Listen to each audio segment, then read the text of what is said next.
Hi, this is Dino, and today I want to talk to you about OAuth and dispensing opaque tokens versus Jwt or JWT. And for this session, I'm going to use the client credentials grant type.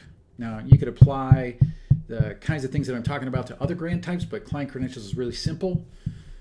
So that's what we use for the basis of our discussion today. So let's have a look. The OAuth 2.0 authorization framework is described in IETF RFC 6749. You can see at that URL. And in it, that framework describes how clients can request tokens and then use tokens. There are 4 different grant types described in this specification, which was finalized in October 2012, so quite mature at this point. The 4 grant types in the original spec are authorization code, implicit grant, password grant, and client credentials grant. Since then, there have been some other recommendations made, some other grant types proposed, and also the implicit grant has been deprecated. So that's just something good to know. But for today, we're going to look at the client credentials grant type.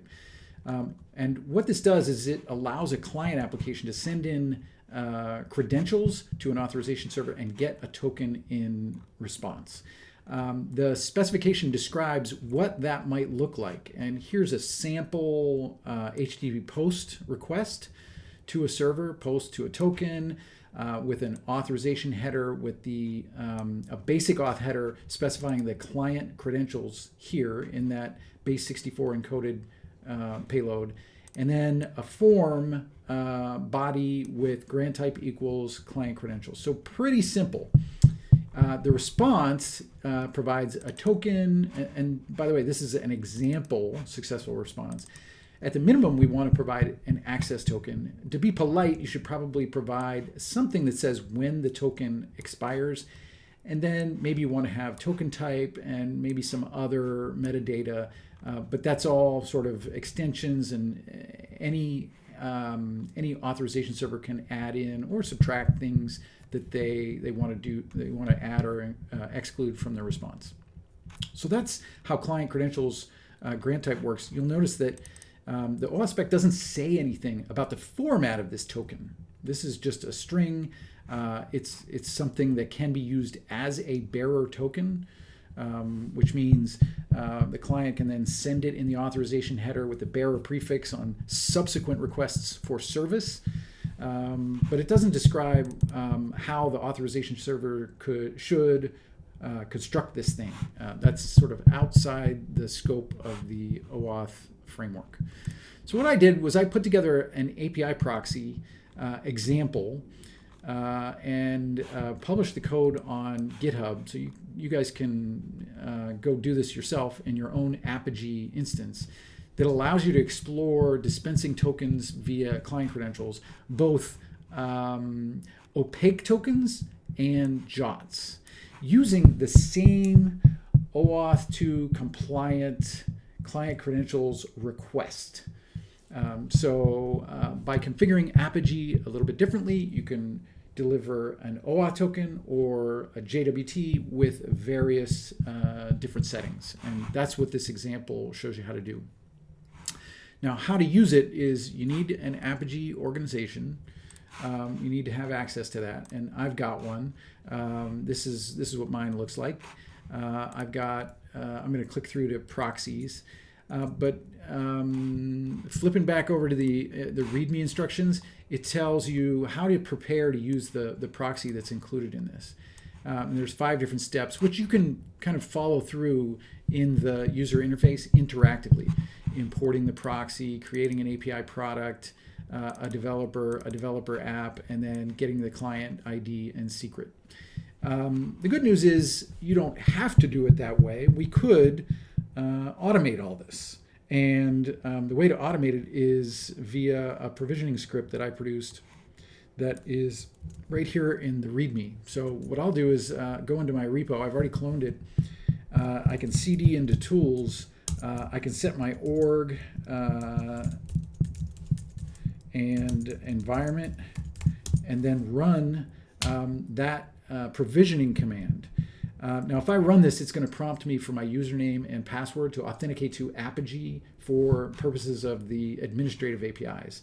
I don't want to do that myself, so I'm going to kind of use this -n command, and what that does is it looks in my .NET RC file for credentials to the API endpoint, and that way I don't have to type things in.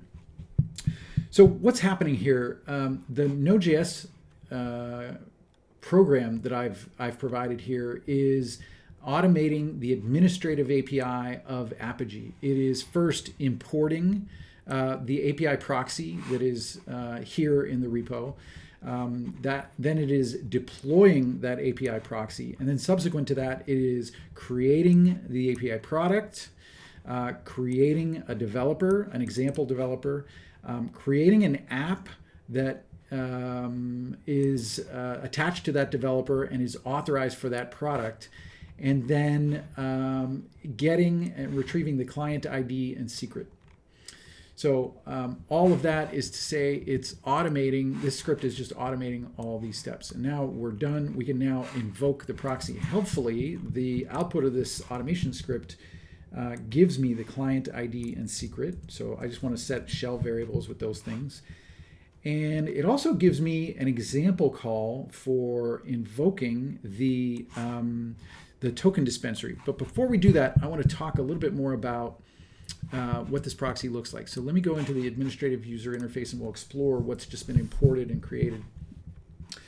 I'll refresh the proxies list, and here you can see the API proxy that I just imported via that automation script. It has two endpoints. One endpoint is a token dispensary, and the other is an OAuth service, something that might validate a token. So the dispensary issues tokens, the service will validate tokens. I've created just one proxy bundle that has both of those endpoints. In many cases, in a production case, you may not have that. You often want your token dispensary to be in its own API proxy and service proxies to be separate. But just for the purposes of this example, I've got two endpoints just in one proxy bundle. That's the overview. If I click into the Develop tab, you can see all the policies that are included in this proxy, the two endpoints and the different flows or conditional flows on those endpoints, and the other resources. So let's have a look at the dispensary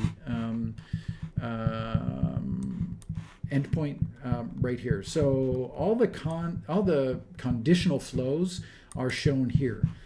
Let's take a look at the very first one. I hope this is visible. Make it a little larger maybe. This one, all of the flows in here will accept a client credentials grant. And for this one, this is what the request looks like. You send into /token 1A. There's the condition. The flow is looking for path suffix of token 1A and a post verb. Really simple. The logic in Apigee checks for a grant type form parameter that must equal client credentials. If that's not present, or if it's not equal to client credentials, then we're going to get an error that says invalid grant type. I'll show you that a little bit later when I run it. After that, we just invoke the OAuth policy that creates or generates an access token using client credentials grant type. So in this conditional flow, I conditionally do the raise fault if the form parameter is not there, and then I issue I invoke this OAuth policy to create or generate the access token. This is what the OAuth policy configuration looks like. If you're not familiar with the OAuth policy, there's a key element that you need to configure, and that is the operation. The OAuth policy does a bunch of different things. It verifies tokens. It can invalidate tokens or revoke tokens. We want to do something pretty straightforward, generate an access token. And then there are a number of other elements that I want to set in support of that action. First, the expiry of that token. Helpfully, you express this in milliseconds. So as everyone knows, 30 minutes is 1.8 million milliseconds. So that's what we're going to specify there. Unfortunately, that's the easiest way to do it. The supported grant types, only client credentials is supported. Where will we find the grant type? It's in that form parameter. And then I have this element here called generate response enabled true. And what that means is that Apigee is automatically going to generate a response and send that back to the client. That response will include a token, an access token, and some other metadata. So let's, before we go too much further, let's try that particular flow. So we'll go into the trace window, we'll start trace. This has already been deployed with that script. I'll flip over to my my terminal window. You can do this in Postman, or you can do it in other tools, other REST tools, but I'm just going to invoke this via the command line. And there's the command. So I've got, it's a post. I've got grant type equals client credentials for my form. By default, curl is going to use the right content type, so I don't need to explicitly set that. Here's my URL, token 1A. That's going to satisfy the condition request for that conditional flow. And then here's the client ID and secret. I use the -u parameter, and curl is going to automatically generate that authorization header with the basic prefix, and then base64 encode these things. So it gives me my basic auth header. So when I invoke that, it's sending that request into the Apigee proxy, and I'm getting back my access token. And this is the automatically generated response from Apigee. I got an access token. I have information about when it expires. It's telling me you use the client credentials grant type. It's also telling me what my client ID is, which I already know. This is the time it was issued. This is when it expires. And these are some helpful strings, that kind of human readable strings that translate these numbers into actual times. This is GMT or UTC. So going back to the trace, we can see we did get a request. We checked for the grant type. It was present. This policy ran. It automatically generated that response. And then I've got this JavaScript that sort of grooms the response and changes things around. And then finally, we send that back. So that's how we get a token via the standard OAuth generate access token policy. Now, there is another option. Which I'll show you. Token 1B is the next flow, and it does basically the same thing, checks for the form parameter grant type, and then we invoke generate access token, but I've labeled this one with a different name, no response. So what does that look like? That is this one. And you can see it looks exactly the same. The configuration looks exactly the same as the prior one. The one difference is this generate response, and it says enabled false. What does that mean? Well, what that means is it's not automatically generating a response. Instead, we have to explicitly set the response. And why you'd want to do this? If you want more control over what that response looks like. So here I'm using an assign message policy, explicit opaque token response, and it's just setting these kinds of elements into the payload. So let's see this work. I'll flip over to trace again. This is still running. I can run the same command. You notice I'll use the same client ID and secret, and everything else is the same. The only thing I changed really is this path, the suffix of the path. And you can see I've got another access token that's just as valid as this access token. It's a little bit different, and it's got different fields here. The token type I included, issued and expired friendly strings. You know, you can have more or less information in this token response. It's all up to you. But regardless, this is an access token which is valid. Now, if I were to grab this and invoke the service, let's try to invoke the service this way. So we'll use a different request to invoke the service and pass in that token as a bearer token. That should also work. And again, we'll see the trace here. This is the request that I just sent in.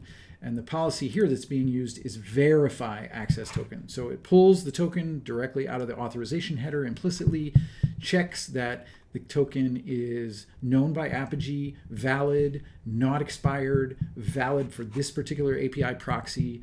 And if all that is good, then that verify access token succeeds. Now, if I send in something wrong, let's call it invalid token, then you'll see that I get a response, invalid access token. And that's the Apigee proxy invoking that policy. That policy is automatically generating an error saying that token's no good. I can also send in an old token, which I have here. I think that might work. No, that may different thing I'm showing there. So ignore that. Okay, so that's issuing tokens and verifying tokens. And if we want to look at the verification part, I can flip over here. That happened here in the service endpoint. We just called verify access token, and that OAuth verify access token is really simple. We use the same OAuth policy. We have a different operation, verify access token, and it either succeeds or fails based on the status of the token that gets passed in. So now I want to look at something a little bit different, and that is I want to invoke the same token dispensary endpoint, but I want to get a JWT. And for doing that, I have a different flow.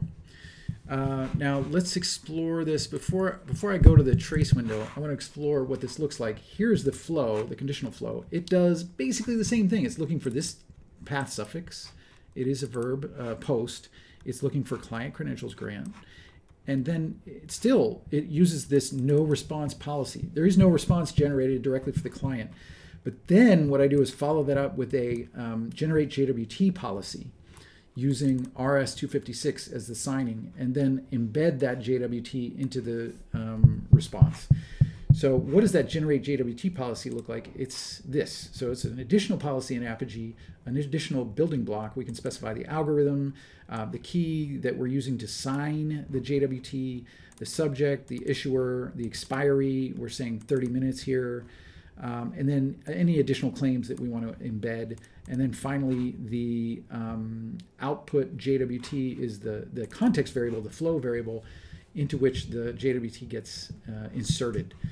And then if you go back to that flow, after generating the JWT, the next step is the assigned message with the explicit JWT response. That's this one.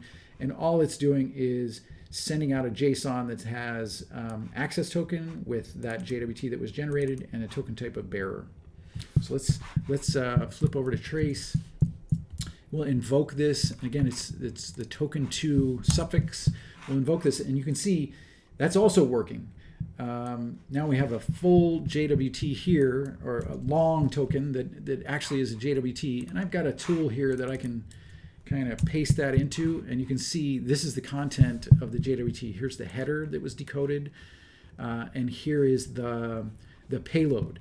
It's got the subject, which is the client ID, the issuer, the expiry and issued at time. It's got a JTI. All of that is interesting information. So just a standard JWT is returned.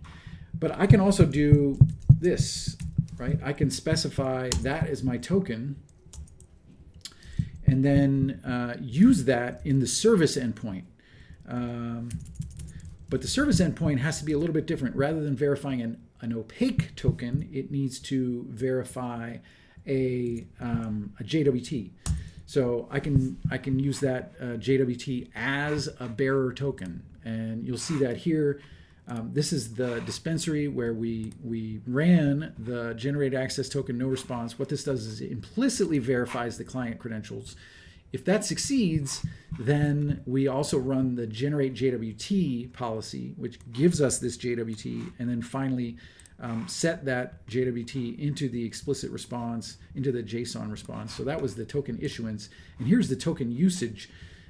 We receive the token and verify it. This verify JWT policy verifies the signature and extracts all the claims, including everything in the payload. It also kind of sets some variables telling you how much time is left in this life, the life of this token. and whether it's actually valid. Then, and this is important, we follow that verify JWT up with a verify API key. What are we talking about? I didn't send an API key. Well, that's true, but if you look at the JWT, it's got a subject, and this is the Apigee client ID. It's the Apigee client ID, also known as the API key. So that's part of the signed payload. And what we're doing in Apigee is first verifying the signed payload. If the signature is good, then we know this claim is, we can rely on it. And so the verify API key is using that subject claim as the API key and checking that. And what verify API key is determining is, yep, that's a good API key. It's a good client ID. It is valid for this service. It's approved, and that succeeds. If we did not include this verify API key, all we would be doing is verifying a JWT and not using any of the claims in that JWT. So you need to be careful about how you use these building blocks to make sure that you're doing the right thing for your business. This JWT is signed with RS-256, so we can see the generate JWT in that flow used RS-256 as the algorithm and an RSA private key to generate it, and then for verifying we use this policy verify RS-256. And that uses the corresponding public key to verify. And you can see this policy doesn't verify anything else. It verifies the signature and the expiration dates, but it doesn't check the issuer or the subject or any of those things. So we need to follow that up with, as I said, with the verify API key. And you can see here we did that. Okay, so our trace session is ended. Let me start a new one. Now I'll show you one more kind of twist, getting a token via the final flow, which works exactly the same way as the JWT flow. This is another JWT flow, except in this case it's the HS256 algorithm. And again, we get a token. Let me copy that, come over here, I'll paste it in, and you can see it's decoded. There's the algorithm. This is a shorter signature just because using HS256 with a secret key results in a shorter signature. But the payload is similarly shaped. And you can see the issuer is token 3 in this case. We went to the token 3 endpoint. It uses a different key, identified this by this different key ID, but still a good JWT, completely valid. Expires in 30 minutes or so. So let's try that. We'll copy that in to the token, and then we'll invoke a service with that token. So let's try T3. That's going to validate an HS256 JWT, and again, it works as expected.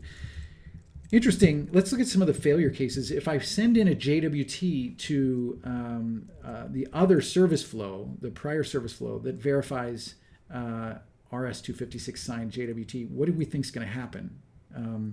Again, I'm sending in a token. It's a JWT. It's signed, but it's signed with HS-256, and I'm invoking the flow in Apigee that verifies an RS-256 token. What happens?